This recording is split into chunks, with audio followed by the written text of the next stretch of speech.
নমস্কার বন্ধুরা, আজকের সবচেয়ে ভাইরাল রাজনৈতিক খবরগুলো নিয়ে হাজির হয়েছি। ভিডিওটি শেষ পর্যন্ত দেখুন। প্রথমেই পশ্চিমবঙ্গের বড় খবর। শুভেন্দু আধিকারিক ঘোষণা করেছেন দক্ষিণেশ্বর ও কালীঘাট মন্দিরের উন্নয়নে বড় পদক্ষেপ নেওয়া হবে।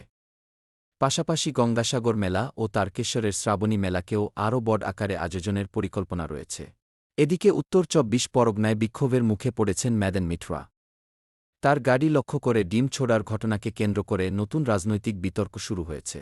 অন্যদিকে তোলাবাজির অভিযোগে এক তৃণমূল নেতাকে গ্রেফতার করেছে পুলিশ। একই সঙ্গে ভাঙড় বিস্ফোরণ মামলায় তদন্ত জোরদার হয়েছে। বাংলাদেশের নারায়ণগঞ্জে জাতীয় নাগরিক পার্টির এক অনুষ্ঠানে হামলা ও মঞ্চ ভাঙচুরের ঘটনায় রাজনৈতিক উত্তেজনা ছড়িয়েছে। বিষয়টি নিয়ে দুই পক্ষের মধ্যে পাল্টাপাল্টি অভিযোগ চলছে। জাতীয় রাজনীতিতে মেখে স্ট্যালিন তার দলের কর্মীদের নতুন রাজনৈতিক লড়াইয়ের ডাক দিয়েছেন, যা তামিলনাড়ুর রাজনীতিতে ব্যাপক আলোচনার বিষয় হয়ে উঠেছে।